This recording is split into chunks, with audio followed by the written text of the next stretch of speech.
नमस्कार। डॉक्टर बीना कौशिक, एसपीसी राजकीय महाविद्यालय अजमेर। आज का मेरा टॉपिक है अमेरिका स्वतंत्रता संग्राम। अमेरिका स्वतंत्रता संग्राम यूरोप का ही नहीं, विश्व की एक महत्वपूर्ण घटना है। इस क्रांति ने एक नए राष्ट्र का ही नहीं वरन अनेक नए सिद्धांतों को जन्म दिया। तो अमेरिका से जो स्वतंत्रता की जो संग्राम हुआ, जो क्रांति हुई, उससे यूरोप बहुत अधिक प्रभावित हुआ और यूरोप की अन्य जो क्रांतियाँ हैं उनके लिए एक प्रेरणा स्रोत बनी रही। तो आज हम पार्ट फर्स्ट में अमेरिका स्वतंत्रता संग्राम के अंतर्गत अमेरिका की क्या स्थिति थी और इसके क्या कारण रहे उनके बारे में अपन पढ़ेंगे।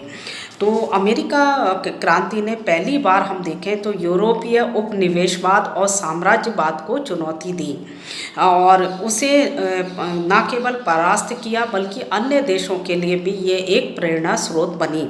जैसे कि फ्रांस की क्रांति को उसने एक प्रेरणा दी। अमेरिका में प्रजातंत्र की स्थापना, सर्वसाधारण को मताधिकार प्रदान होना, लिखित संविधान, संघीय व्यवस्था और धर्म और शासन का अलग होना आदि राजनीतिक तथ्य हमें अमेरिका स्वतंत्रता संग्राम से ही मिलते हैं या उसी की देन है। 1492 में हम देखें कोलंबस के द्वारा अमेरिका की खोज करने के बाद यूरोप के शक्तिशाली और व्यापारिक देश पुर्तगाल, स्पेन, फ्रांस, इंग्लैंड और स्वीडन, नीदरलैंड आदि ने अमेरिका में अपनी व्यापारिक बस्तियां बसाईं। 18वीं शताब्दी तक इंग्लैंड ने अमेरिका में 13 बस्तियां स्थापित कर ली थीं। इन बस्तियों में विभिन्न प्रकार का व्यापार और खेती होती थी, जैसे तंबाकू, शराब, गन्ना, कपास, अनाज आदि की खेती इन्हीं बस्तियों में होती थी। अधिकांश यहाँ पर पहले जंगल थे और जंगल से लकड़ी निकालने, उनसे जहाज का निर्माण करना, मछली उत्पादन, समुद्र तट से आदि का कार्य भी इन बस्तियों से होता था।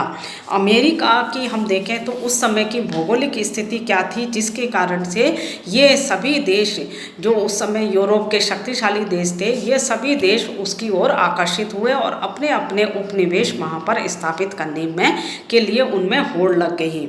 अमेरिका में भौगोलिक रूप से हम देखें तो बहुत भिन्नता है।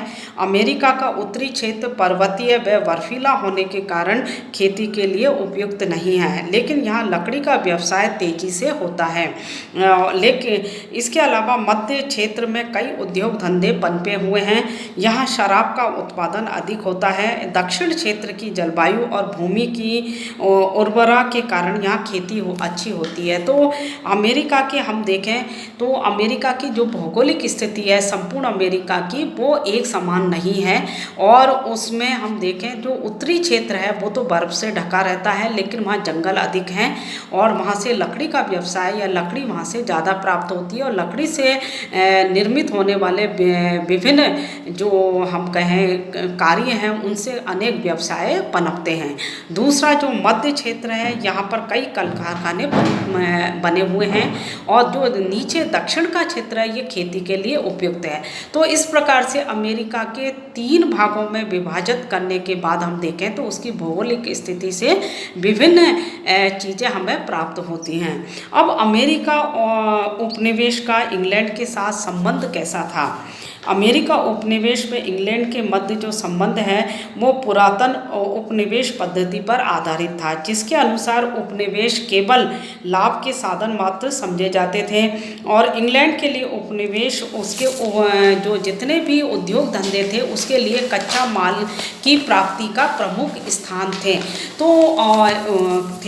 और इसके अलावा बेरोजगारों को रोजगार उपलब्ध कराने के लिए और धर्म विरोधियों को वहाँ पर भेजने के लिए, अपराधियों को दंड देने के लिए इंग्लैंड इन उपनिवेशों का उपयोग करता था।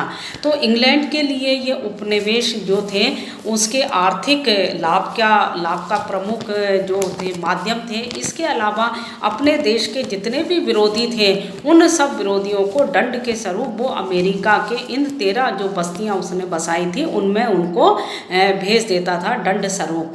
तो इस प्रकार से उसने उपनिवेश को कभी भी अपने हम कहें कि अपने लाभ के अतिरिक्त कुछ नहीं समझा। और इसी कारण से उसके इन विरोधी या स्वार्थपूर्ण कार्यों के कारण हम देखें उपनिवेशवादी एक मत हो गए। अब अमेरिका की क्रांति के कारण क्या थे कि किन कारणों से अमेरिका में ये जो क्रांति हुई और प्रजातंत्र की स्थापना हुई, इसके कारण निम्न प्रकार हैं। सबसे पहला हम देखें तो उपनिवेशवासियों में इंग्लैंड के प्रति प्रेम का अभाव था। अमेरिका के जो 13 उपनिवेश में बसने वाले जो अधिकांश जो लोग थे वो अंग्रेज़ों वो अधिकांश जो लोग थे उनका इंग्लैंड से कोई प्रेम नहीं था। इंग्लैंड से आने वाले अंग्रेज़ों में हम देखें प्रोटेस्ट धर्म के लोग अधिक थे, जो जेम्स प्रथम के धार्मिक अत्याचारों से परेशान होकर उपनिवेशों में बस गए थे। यूरोप के अन्य देशों के भी बहुत से लोग यहाँ आकर बस गए थे। इनमें इंग्लैंड के प्रति कोई प्रेम नहीं था। उनके अनेक अपराधियों को दंड देकर यहाँ बसाया गया था, अतः वे इंग्लैंड से कोई सहानुभूति नहीं रखते थे। यातायात के साधनों का अभाव व संचार व्यवस्था के अभाव के कारण भी इंग्लैंड का उन पर सीधा नियंत्रण नहीं था। तो सबसे पहला प्रमुख कारण ये था कि उपनिवेश में बसने वाले जो लोग थे वो अधिकांश थे हम देखें वो इंग्लैंड के ही निवासी थे। इंग्लैंड में जो इंग्लैंड की सरकार और प्रशासन से जो विरोधी थे और वो अपना वहाँ पर अहित देख रहे थे, वही लोग इन उपनिवेशों में आकर बस गए थे। इसके अलावा इंग्लैंड ने अपने दंड के स्वरूप कई व्यक्तियों को वहाँ पर निर्वासित कर दिया था या वहाँ पर भेज दिया था।